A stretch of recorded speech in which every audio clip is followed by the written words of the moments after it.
Let's go ahead and get started then, folks. So today we're going to be learning about season extension controls through using some cool gadgets like Coolbirds, Inkbird, or Coolbots, Inkbirds, walk-in coolers, other things like that.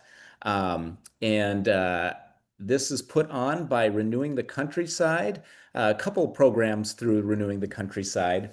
The Go Farm Connect program, which is farmers helping farmers get access to USDA programs and other government programs out there, and through the Farmers Market Food Hub, which many of you guys are probably familiar with if you sell at farmers markets and then the market buys your extra produce. Maybe they have a cool bot or something that they're storing the food in to keep it fresh. My market, Aiken, does that. Allison is basically in charge of that. And it has been just a boon for my business to sell lots of extra vegetables that I might not have sold otherwise. Um, so I'm Eric. I guess I don't have a slide introducing myself, but I'm a farm business management specialist at Renewing the Countryside. So this is a little out of my comfort zone, really. I've just made all the mistakes of not cooling produce properly. So I'll be sharing with you a couple of my blunders and experiences with these technologies. I am by no means an expert. We'll try to do some enlisting of information from the audience here. But I've just kind of compiled some of the information that I think is really critical to know and kind of the things to watch out for. But my specialty is in like creating balance sheets for people, and not necessarily the storage and production of produce, although that is something I do a lot of. And anyway. Um, some housekeeping items here. You guys are muted currently.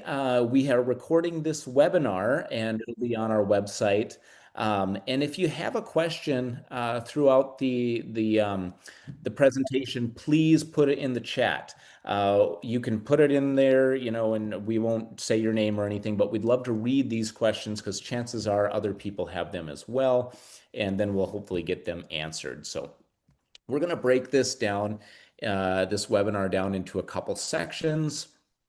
I'm going to talk about the problem, which is plant respiration and ethylene gas, and why we need to chill our produce and how to keep it better for a longer period of time. We're going to break general produce categories down into 4 different categories, 3 to 4 categories.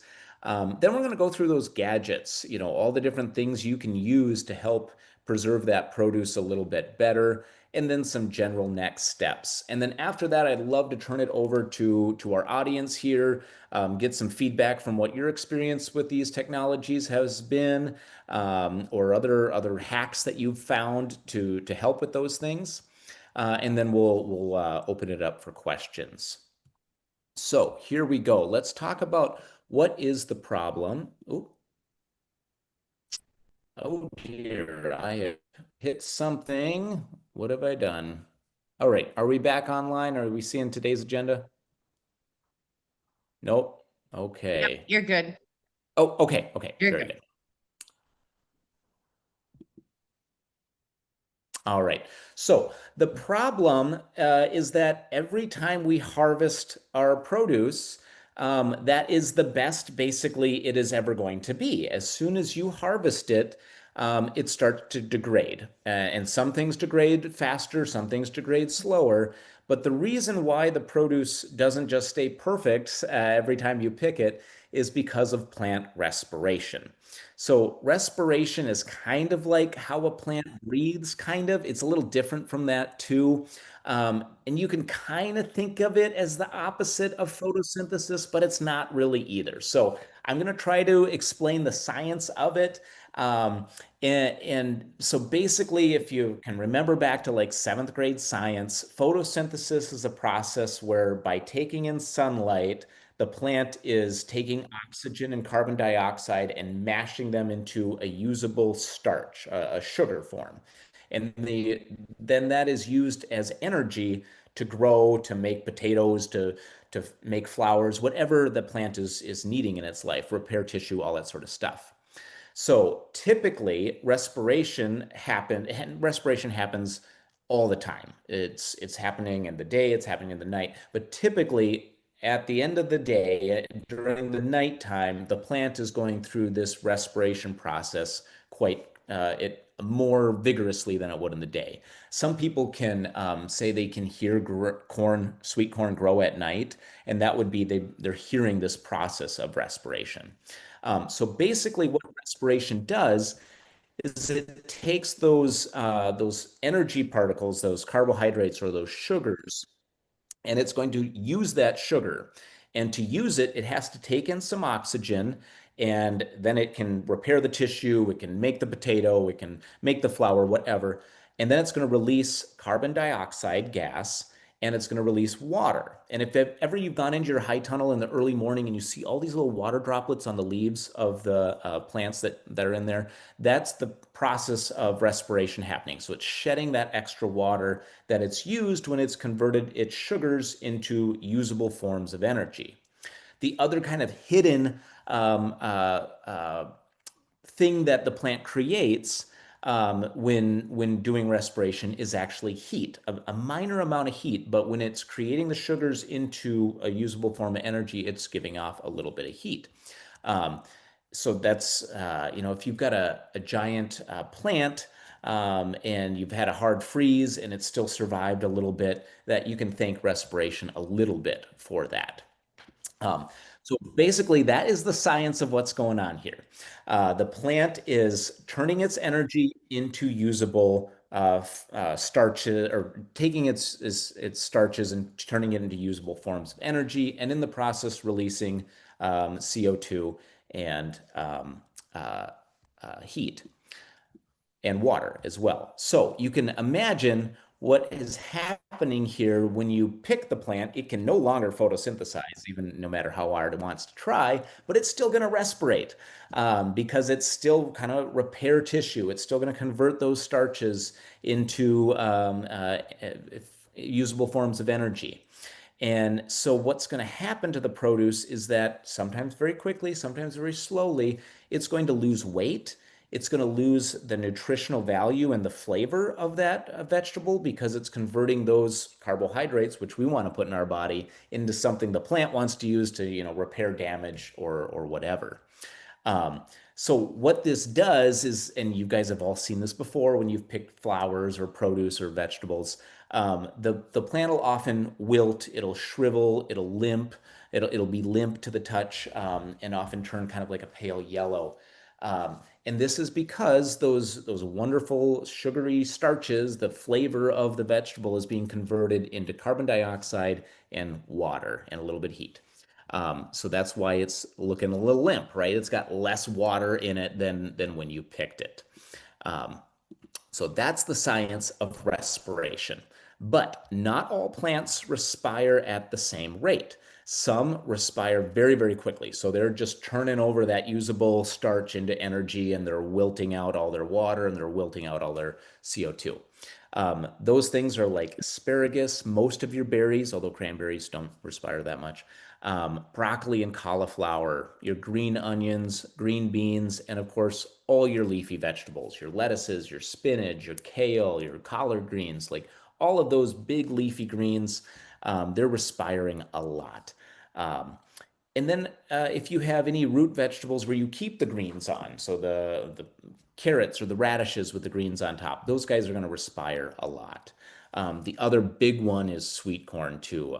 Some people get real fancy with it and they pick it at night and they pick it into refrigerated coolers and all that stuff. Um, but some vegetables, on the contrary, really don't respire that much. Cabbage, kohlrabi, these are wonderful vegetables because they just take their time. They're not really going to lose a whole lot of weight or a lot of volume. They're not going to look that bad. You can pick them at noon and it's fine. Garlic and potatoes and onions are also in that same category where they have a pretty slow respiration rate and they're going to last for a good long time. Same with pumpkins and winter squash. They've got a good long shelf life. And then you've got those medium. You guys can look at this list later on for reference. But the reason I've put them in this red, yellow, green category is that the red ones you got to really kind of pay attention to. You got to get them cooled down. You maybe should pick them on a cooler time of day in the evening or in the early morning.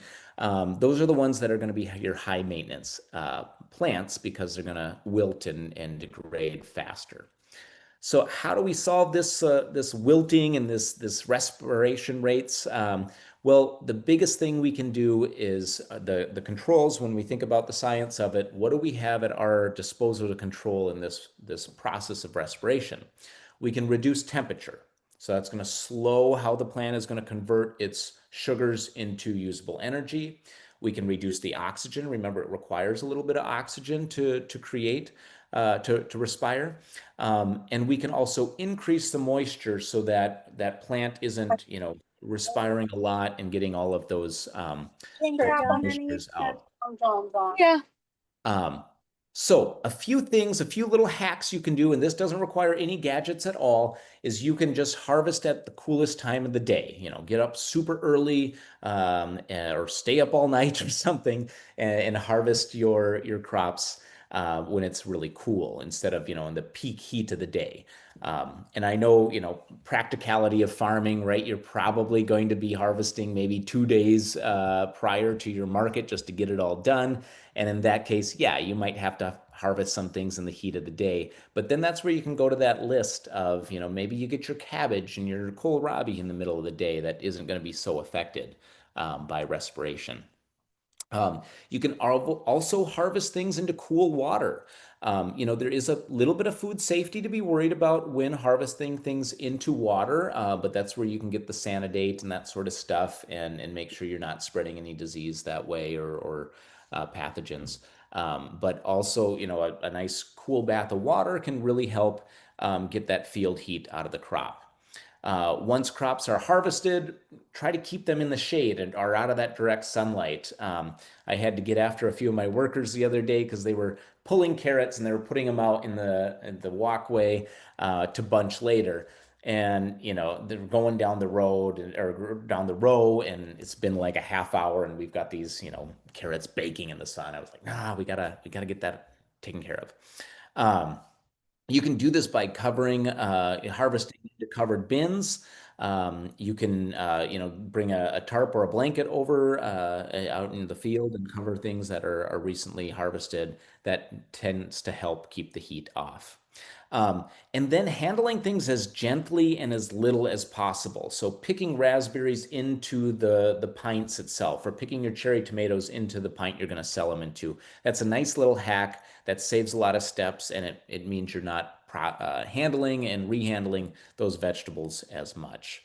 Um, and then avoiding those temperature fluctuations too. A lot of times when we go to market, we have a really, really hot bed of our truck that we're putting our produce in, and then we're maybe putting it onto ice packs or something. That's just really tough on the plant to go through those chemical shocks. So the main thing here is how to slow respiration rate, get that produce cool as fast as possible. Now, again, just to complicate things a little bit more, not all produce likes to be cold. And this is true for flowers too. Some of your tropical flowers don't want to get all that cold and can get damaged by it. We call that chilling injury. And typically cooling it down is still good, but you just don't want to go like super cold, like down into the 30s. If you can stay between like a 45 and a 55, and some things are a little more picky, they want to be at like 50 to 60, but still getting it a little bit cooler than that 80-degree or 70-degree temperatures you're harvesting into is going to help. So by and large, most of your fruits and vegetables should be stored at that cool temperature, which is between typically 30, 34 to 38 degrees is what a refrigerator is like. But the plants you see on this side that are highly sensitive to cooling injury, those maybe shouldn't be put in those, or you can, not worry as much about putting them in the cooler. When I pick my basil, I just put it in the shade of my pack shed. I don't put it in the cooler. Oftentimes it just looks kind of rusted and wilted from that cool injury. So again, cool things down. That's a general principle, except for maybe these crops here. You might want to think about cooling them not as intensely as the other items. This is what chilling injury can look like in different produces. If you've got, zucchini that have been wrinkling or green beans that are russeting, that's probably from chilling injury. It's, you probably picked them and they were fine, but they've just been in the cooler and they're unhappy because they're too cold. Peppers have the same thing, and often these lesions tend to rot first. Um, and gray mold does just fine in the refrigerator, as we probably all know. So, if you see that,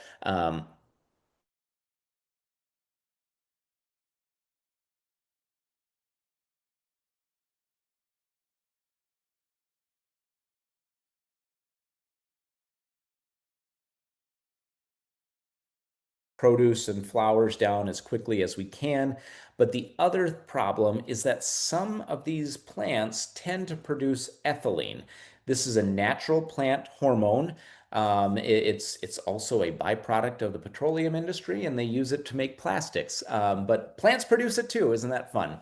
Um, but it's a hormone that's a ripening hormone, or not even ripening, but going on to the next stage in life. So it can be like a you need to die now cell type hormone, which you can obviously see is not a great thing. So oftentimes ethylene can be used to help pull things into ripening. Like if you got a bunch of green tomatoes and you put a banana skin in with them, that banana skin's giving off lots of ethylene gas and it'll ripen your tomatoes. It does work. But it can also spoil your vegetables too, because it's encouraging, that nice next life step, whether it's going to flower or wilting or dying or something like that. Um, and of course, to make it more complicated, some vegetables and produces are more sensitive to ethylene than others. Um, uh, Apples, broccoli, cauliflower, these things are really highly susceptible to ethylene gas. They're things you want to watch out for. Same with a lot of your lettuces and leafy greens. They get really affected by ethylene gas and start to brown out and yellow out and get little spots on them and not look so good. In the contrary, some plants really don't care about ethylene gas. Carrots without the greens on them, garlic, beets, all of those things. I'm not too concerned about ethylene. It's fine. Um, so these are the ones you want to kind of watch out for. So how do we solve ethylene gas problems? Well, basically we're kind of stuck with trying to kind of contain the ones that are big ethylene producers and kind of keep them away from these ones over on this slide that are real sensitive to it. Um, Again, the first thing to worry about is respiration.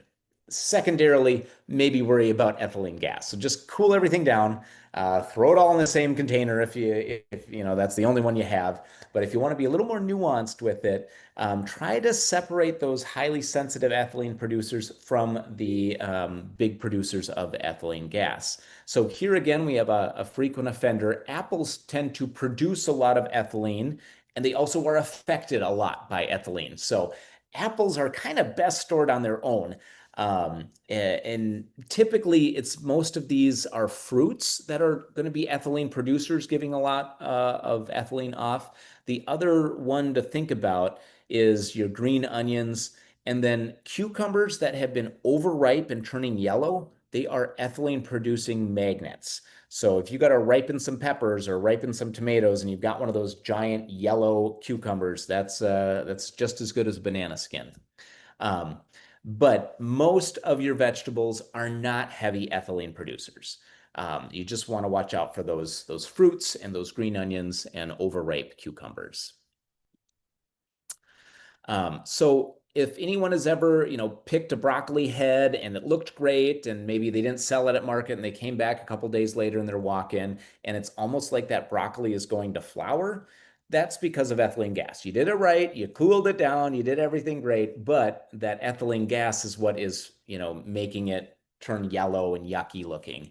And it affects different plants in totally different ways. So it tends to make broccoli want to go to flower and turn yellow, but it'll make like your leafy vegetables turn yellow or have brown spots on them. Or it'll make your cucumbers kind of spotty. So it just affects things in totally different ways. Sometimes it'll make things turn a stinky odor, make things turn brown. It makes cabbage leaves turn yellow. So you just peel those leaves off and try again. But it can be a problem. Uh, so with that said, we know the main problem is respiration. We know some things have some chilling injury with cooling them down right away, but generally cooling things down helps all these things with respiration. But then we also have this other caveat of ethylene gas that can make things kind of not turn out very well if kept with highly sensitive ethylene produce. So I've come up with 4 categories of where things should probably fall in the cool or the temperature and humidity realm.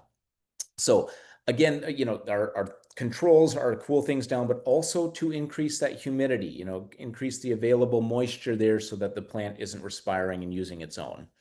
Um, we have cold and humid ethylene, heavy ethylene producers. These happen to be most of our fruits, like apples and pears and plums, and then also those alum family, green alum family people, like leeks and green onions. Those guys need to be kept cool and with a high relative humidity, which is basically kind of a really humid, cold, wet environment. So I'm calling that the cold and humid heavy ethylene producers. These guys, if you can, should be kept in a cold and humid environment on their own, not with anybody in this category over here, which is cold and humid. Again, your standard refrigeration temperature, 32 to 36 degrees, with a higher relative humidity.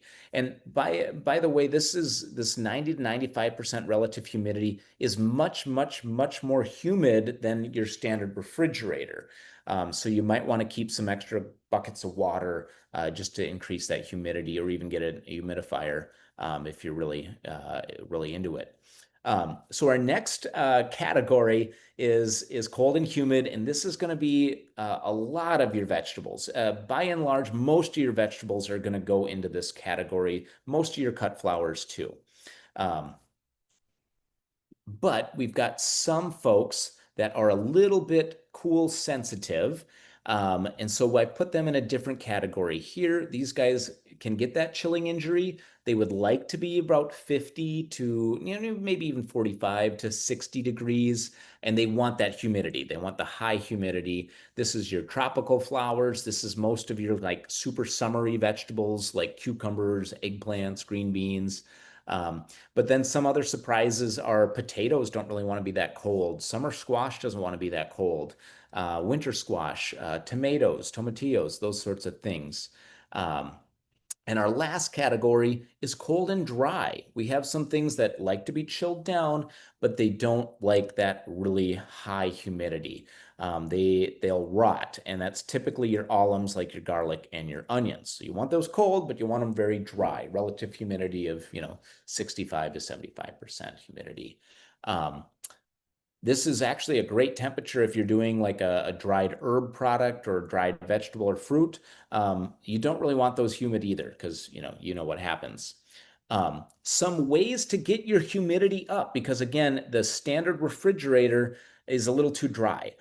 You want more humidity than that. Is you can just keep things in a plastic bag. That works really, really well. Sometimes those plastic bags do better with few holes poked in it, so it's not too wet. But sometimes, like with carrots, you wouldn't really necessarily need to do that. So this is what my colleague Laura has done at Loon Organics Farm, bagging up carrots into large storage bags or into sellable bags, and that keeps them very fresh in the refrigerator or walk-in cooler or whatever you have. When I sell my greens to restaurants. Oops. very much like this in a big wax box, and then I put them in a plastic bag, and then they're fairly dry, but they're still a little bit wet, from coming off the spinner, and that's just the perfect amount, I think, to put them in a bag and put them in the walk-in. They're staying nice and humid, nice and cool. All right, so those are our storage categories. So again, we got 4 storage categories. Almost everything is going to like that wet and humid weather or storage, except for you might want to pull out those high ethylene producers like apples and green onions. And then you've got those folks that want to be cold but don't want to be wet. That's like your apple, your onions and garlic.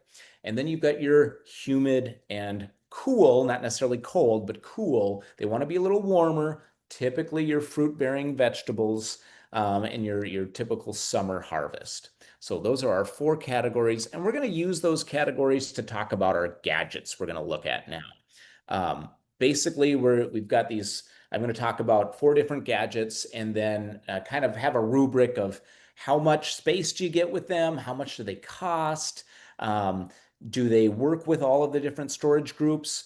And we'll kind of analyze each one of these gadgets from there. So we're going to start with just a basic refrigerator. When I was starting out, someone I think gave me a refrigerator, and I think I got another one on the side of a ditch for like $50 or something, or maybe it was off Craigslist. I can't remember, but I had a couple of refrigerators, and that's what I would put my stuff in. And by and large, that helps. It's better than nothing. But again, we know that the relative humidity is a little drier than what your produce would like. They'd like to be a little bit more than that. Depending on what you've bought, your average space is 10 to 25 cubic feet. That might sound like a lot, but it really isn't. It's like one box. So they're great, but you're going to outgrow this fairly quickly. You can get them for fairly cheap. You can get them for a lot of money. It just depends on where you're going. And a standard refrigerator is going to be great for just your standard cold, humid storage groups. Ethylene producer or ethylene sensitive or ethylene producers versus ethylene sensitive. I've got one of these commercial refrigerators in my farm stand. Works great.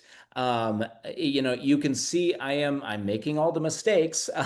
I've got green onions in here with cabbages and green beans and all these other ethylene sensitive crops.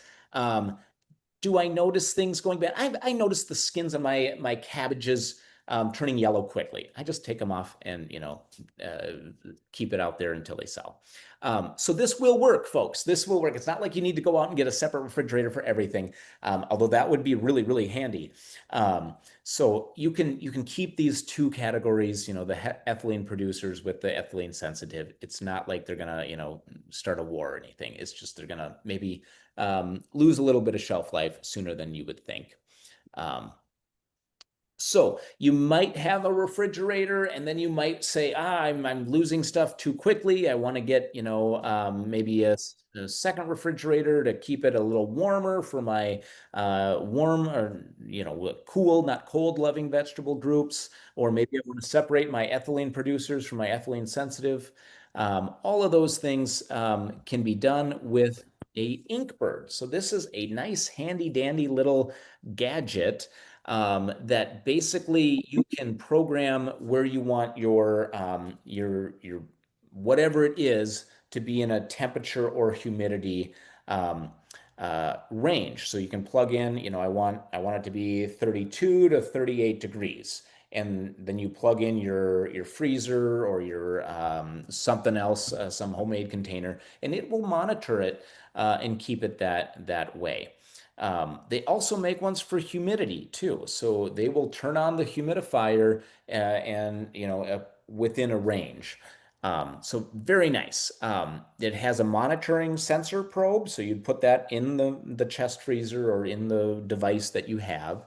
And then it has a plug-in that you would plug in that freezer to, and then the Inkbird itself plugs into the wall. I've used a couple of these. I will say that it held produce well, but it was always unpredictable whether if it would have if it would kick off or not. And it might have been the power going into my pack shed. It was, kind of jerry rigged, or it might have been the Inkbird. I hadn't really figured that out. I kind of had to get into a bigger space before I could figure that out. But these are a great way to monitor humidity, monitor temperature on existing infrastructure. Like if you have a chest freezer that you're not really using, you can convert it into a refrigerator fairly easily with one of these suckers. Um, I'm taking the average cubic feet here from just an average chest freezer. The Inkbird itself is not that expensive, like 35 bucks, and you can get this device. You can get some very, very fancy ones that can send you texts and connect to the Wi-Fi and all that. And those, of course, are a little more expensive. You're probably going to need to buy another chest freezer or some sort of device to use this with. So typically you're going to be spending, between 80 to, $1,300. The nice thing about this is all of our storage groups, it can really work with. It just depends on how you'd probably need a couple different Inkbirds and a couple different chest freezers. That was my original intent. I had plenty of chest freezers, and so I got 3 of these, and I was going to do all this different temperature and humidity controls, and I only got one of them accomplished, but that's farming. So again, this is how it works. It's got a temperature sensor here that would go in your cooler or your freezer. You'd plug it in, you'd program it, and then you'd plug in that chest freezer or whatever into the cooling line. You can do a heat line too. This will work for like if you want to keep things a little bit warmer, like if you're brewing beer or whatever. That's what a lot of people use the Inkbird for. There's a great YouTube video on how to use it. You can go look at the Inkbird website with this QR code here. A handy dandy thing to use, fairly simple to use, and you can get your temperature controls going pretty well. Our next gadget is going to be the CoolBot. I suppose most of you thought, okay, well, they're going to be talking about the CoolBot, and it's true because they are very, very effective and very price conscious. So these guys, the CoolBot can range from, they can basically it works by tricking a air conditioning unit into going below 60 degrees. So most of your air conditioning units have a kind of a built-in set that can't go below 60. So it tricks the air conditioner to think it's far warmer, so it has to go below 60, and it can get down to 32 degrees. The CoolBot does not monitor your humidity, and so that's something you might want to think about an Inkbird for and a humidifier or something like that if you're really into it, or if you can just use it as is, it does just as fine. The space for this is dependent on the AC unit and the desired temperature you want to have. So if you only want to keep things at 50 degrees with your CoolBot, you can probably create a bigger space. Now, it's real critical to not overbuild because if you do if you're trying to cool a large space, too large for the CoolBot, it's just not going to work. It's not going to be effective at all, and you'll lose out. Basically, if you do need to cool a large space and you want to use the CoolBot, you would need to get 2 CoolBots and 2 AC units. So the cost of this, the CoolBot on their website, I think they're selling them for 375 bucks, but you can get like CoolBot Pro, which has, you can get the texts and to your phone, it connects to Wi-Fi, does all the fancy things. But you're also going to need an AC unit as well, and you're probably going to want a good one. So probably budget about $1,000. You typically need to buy a pretty big window AC unit because you're going to need some pretty big BTU ranges on that. So typically when you're going the CoolBot route, you're going to have, on the technology itself between $700 to $1,500. You would need to also factor in the price of building that facility. But once you have it, it can work for pretty much any one of those storage groups. You can set the CoolBot to whatever temperature you want to control. The size of your cooler is going to determine that type of AC unit that you are going to want to have. And typically, if you're building that cooler space more than a 10 by 10 area, that's when you're going to get into trouble and you're going to need to have two AC units and two cool bots just to cool that space. AC units can only cool so much to that temperature. Um, but CoolBot, the website, has a nice tool for this. If you click on that QR code, it'll take you right to it. But basically, you just type in the dimensions of your space that you want to cool, and you say what temperature you want it to be, and it'll tell you, okay, this is the size of the AC unit that you're going to need. If you type in, 20 by 20, it's going to give you like an air code and tell you to call them because basically they're going to need to sell you two. Um, all right. But not all AC units are compatible with CoolBot. So don't just use the one you have. Check it out. It might work, but it might not work. So again, scan that QR code if you want to see the ones that work or that are compatible with CoolBot technology. There's also a list of it could be compatible. They just don't have enough data on it. The compatible ones they know work. Then there's another list that they have of this probably will work, but we don't really know and we're not going to guarantee it. And then they have a list of this definitely won't work. So just don't have one of those that definitely won't work, I guess, is the takeaway from this. So their website, the CoolBot website, is super helpful. Lots of videos. They even have, like designs that you can download for building your own CoolBot walk-in refrigerator. So visit that for more information. Super helpful, super useful. It's been pretty easy for me to use. You shove the little probe into the fans of the AC unit, and you program that temperature that you want, and you plug it in. You are going to need, the right kind of power for that bigger AC unit, which is sometimes more than that 210 or whatever the standard is for households. So keep that in mind. You might have to get a bigger electrical outlet. Um, and if your room isn't getting cool enough, there are some troubleshooting things that you can look at. Sarah George, who is on the call here, has done this before and has probably had all the errors, so we'll definitely be able to help you. But you can also get this information off the website. Very handy. Your manual is it does a good job of explaining how to set it up and what to watch for. And then sometimes it won't work when the temperature drops far enough and it freezes up that AC unit. That's a problem. Look at this QR code to figure out how to, not get it to not ice up. We had a little bit of that, and I think we just solved it by raising the temperature a little bit. I think we're at like 38 now instead of 36, and that seems to fix it. Now, the next step, the next gadget we have is the walk-in cooler. So you might have, maybe your CoolBot is just not big enough and you need to upgrade to another size. You need something larger. Typically, this is going to run at that standard refrigeration temperature. So it's going to be, 35 to 38 degrees. And it's going to be a little drier than what our standard produces are going to want. So just keep that in mind. And oftentimes it gets pretty dry in there just because they're circulating so much air. So definitely keep those buckets of water in there. Get a humidifier or something like that if you want to be real persnickety about it. Walk-in coolers, which CoolBot actually does sell walk-in coolers. You can just buy that if you want. They typically range from like starting at 6 by 6 all the way up to 20 by 20 or something. It can get fairly large and it can get fairly expensive. So this, of course, no surprise here. This is going to be the most expensive gadget we have. Ranging from 5,000 to, probably you could get one even for 50,000. But it's great for those cold, humid loving crops. And it's going to give you a heck of a lot of space.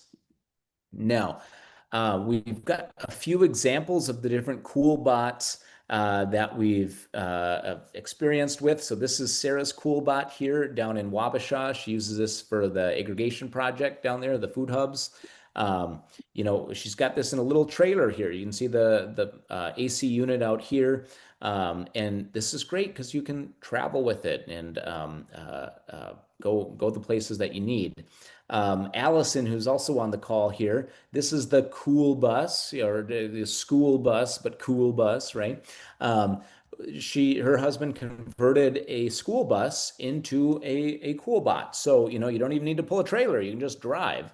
And we were able to use it before we got our walk-in cooler at my farm. And it was great. So again, the thing about cool bots is that the space does need to be very well insulated. Otherwise, it's just not effective.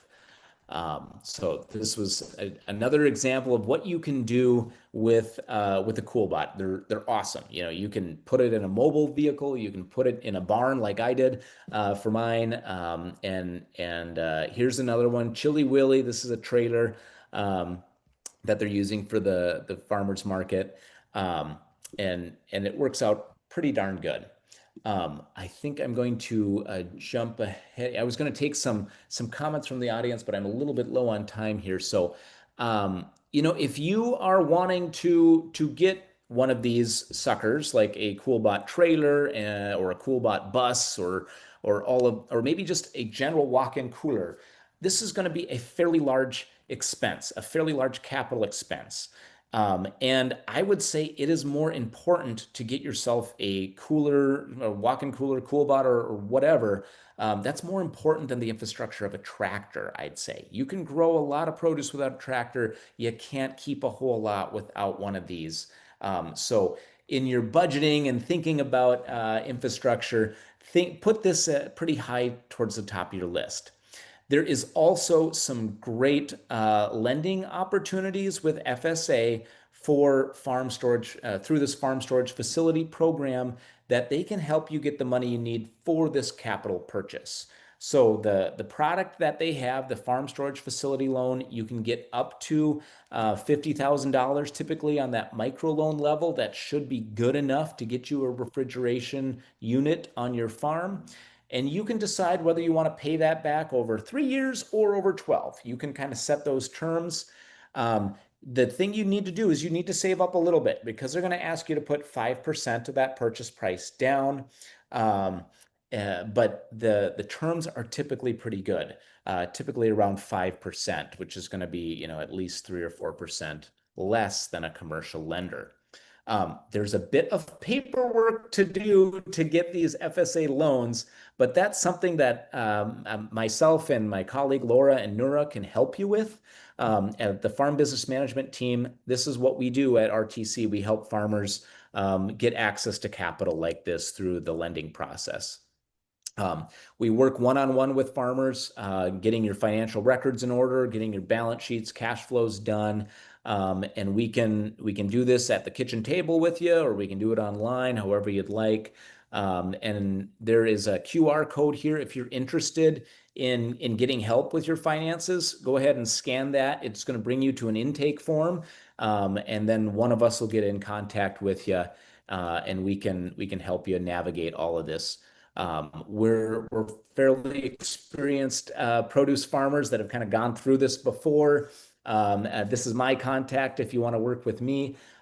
We also have Laura Cullup, who is owner of Loon Organics and has done it for about 20 years.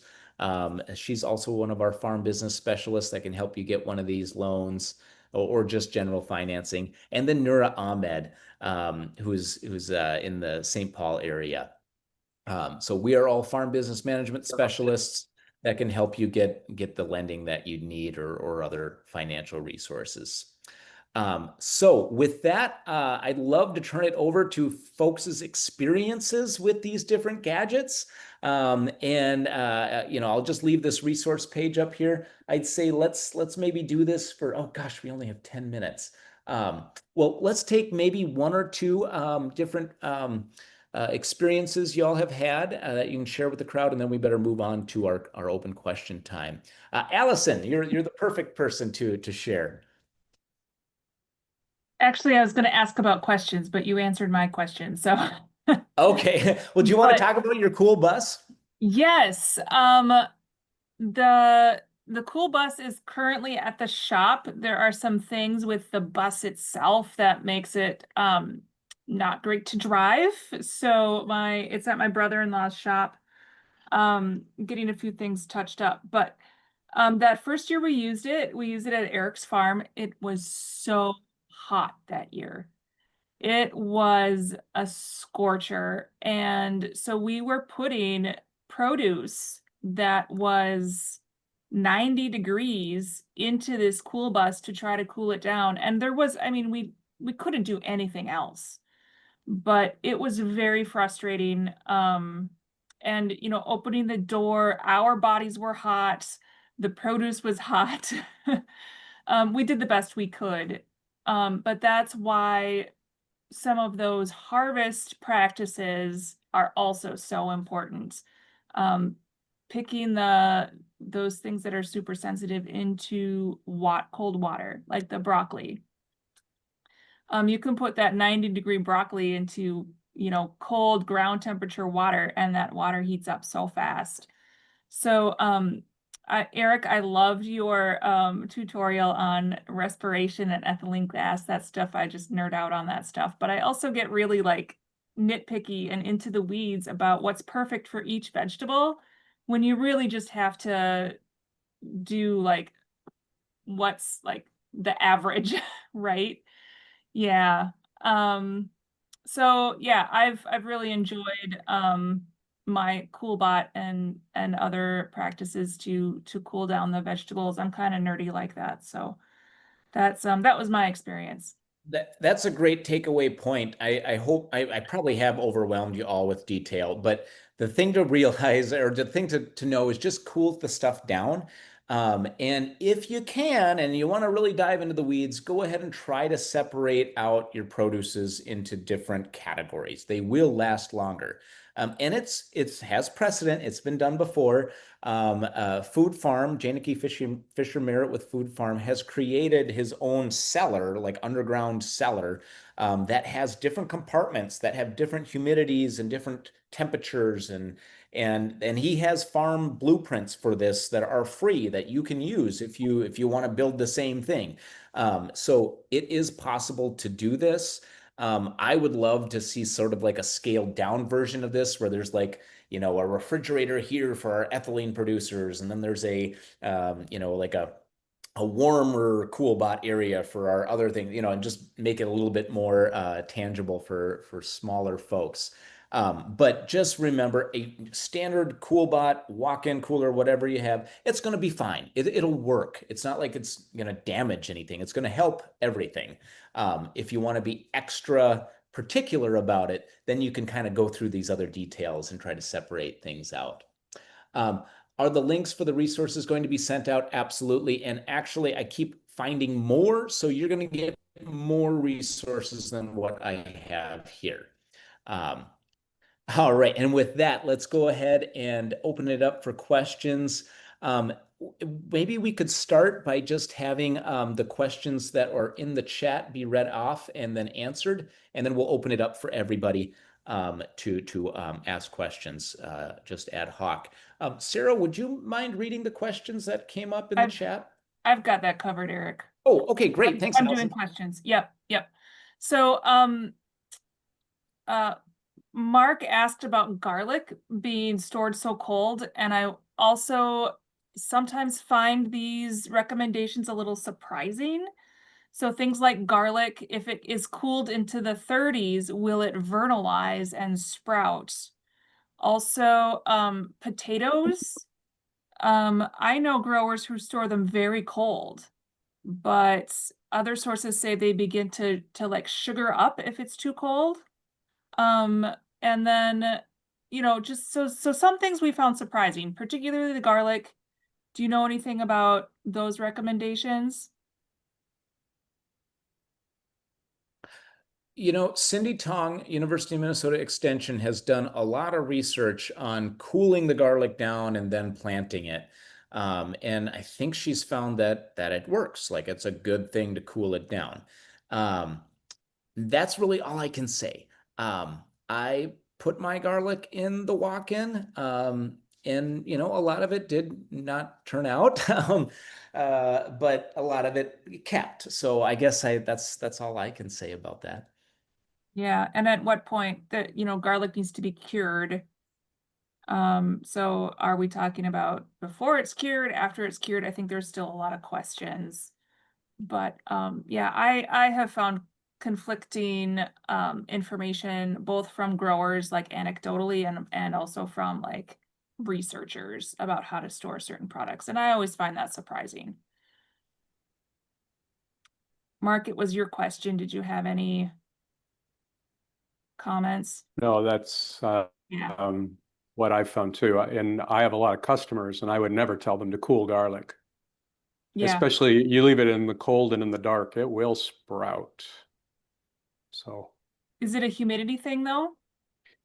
well, no, not really. I left a rack full of seed in the garage, and it got cool in early October, and the seeds started to sprout. Oh, interesting. Mm, Hmm. in So, October. yeah. Well, actually, Eric, that was the only question in the chat. Oh, Before you okay. go Well, for very other good.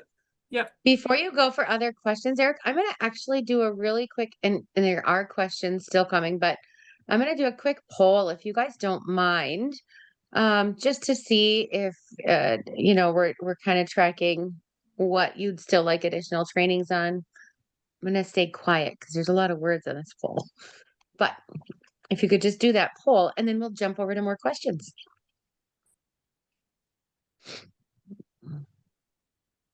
Can you see the poll first of all? Yes, I There have we the go. poll. Perfect. Yeah, and so it looks like the number rating, the description for the number rating, it doesn't quite match the question. So like 0 would be none, like I knew none before the webinar, and 5 would be I'm an expert before the webinar. Nice job, Allison. Yeah. Thank you. These are hard to put in, so Yeah, they are.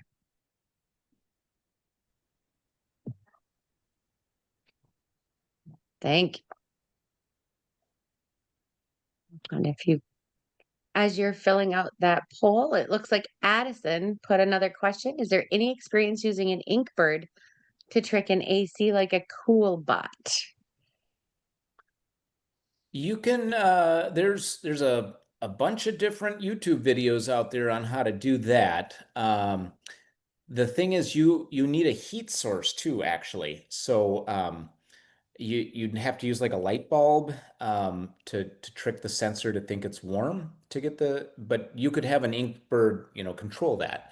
Um, I've never done it, so I guess I can't say any more than that, but it's possible, yeah.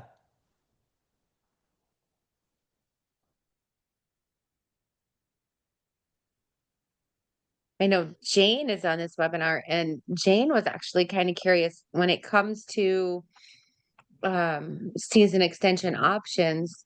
She was talking about uh, thermometers on her refrigerators and freezers because she has meat. Now, mm, she has Jane, did you want to unmute? I think you said you had 10 freezers because you raise proteins. Putting you on the spot. I think she's still on. Nope, she's not still on. So I'm not going to put her on the spot.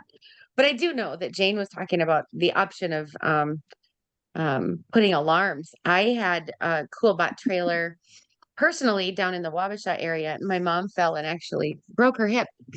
And I had to run I was in the middle of harvest and I got the call and I just put everything in the walk-in cooler in the Coolbot. But I had people checking it, but I didn't have a thermometer in there, and wasn't tracking it. Oh my gosh, you guys. I came back and the trailer had stopped working. I was gone for 2.5 days before I came back to check things. It had stopped working. Definitely be monitoring the temperatures within any of these units. Don't just assume they're going to work, because that was an interesting find for me. So making sure that you have a some way to check it every single day. And maybe even something that can go to your phone. I love the new CoolBot trailer that has that phone option that'll give you a heads up warning with Wi-Fi. Yeah, that's a little bit of the pissers. You got to have good Wi-Fi to I get know.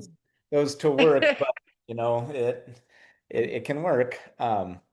There are, and I don't know if they would work with in a cooler situation, but in a lot of those seed catalogs and produce supply catalogs, there are alarms that you can purchase. If your high tunnel reaches a certain, temperature, it'll blare. I don't know if you would hear that even in a cooler, but it would be something to maybe look at. Awesome. Any other questions out there?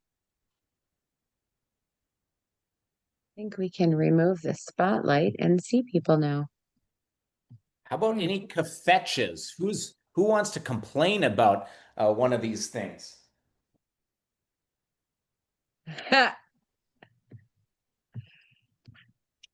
Oh, they work perfect, don't they? They were perfect every time, right? Has anybody reached out to Coolbot or Inkbird for support, and what has been people's experiences, and are they helpful, or has it been going through Reddit and other people to solve some of the problems? I can't really answer that. I've never called them for support, probably out of just stubbornness and ignorance. So I should have. That's all I got to say. I mentioned it in the chat that I printed off their cheat sheets. I think that those cheat sheets really, really, really, really helped. I laminated them and I hung them from the cord so that whenever there was a issue, and it solved everything I needed, and that was really helpful. So I've never had to contact support either because their resource guide that we'll send you after this is done, really it helped everything. I was gonna say the same thing, is I haven't felt the need to, because you can go to their troubleshooting and resource sheets, and I've been able to solve it using those. Oh, Addison says her college says Coolbot has been great to work with. So great.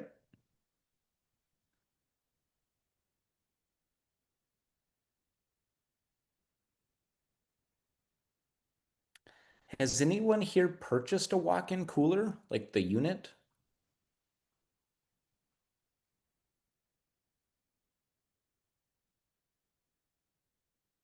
Nope. We're all such cheap produce farmers, aren't we? That's what happens with us farmers. Yep. Solomon, I purchased a cooler and a freezer, so you can convert the cooler into a freezer. And right now I'm using the refrigerator for flowers and produce, and then in the winter I can convert it to a freezer. So there's a setting that you can set the refrigerator to a freezer. That's fantastic. Well, I hope that all of these, oh, you're muted, Willowin. I hope that all of these I resources, haven't tried. I hope that all of these resources are super helpful for you. We will be doing a follow-up email. We thank you for your lunchtime hour and your participation in this, and we look forward to providing any support that you need as you navigate new cool tools and gadgets to extend your season. Boy, hold your tongue and say that one. Thank you so much, Eric, for this, and happy farming, everyone. Yeah. Stick with it, guys.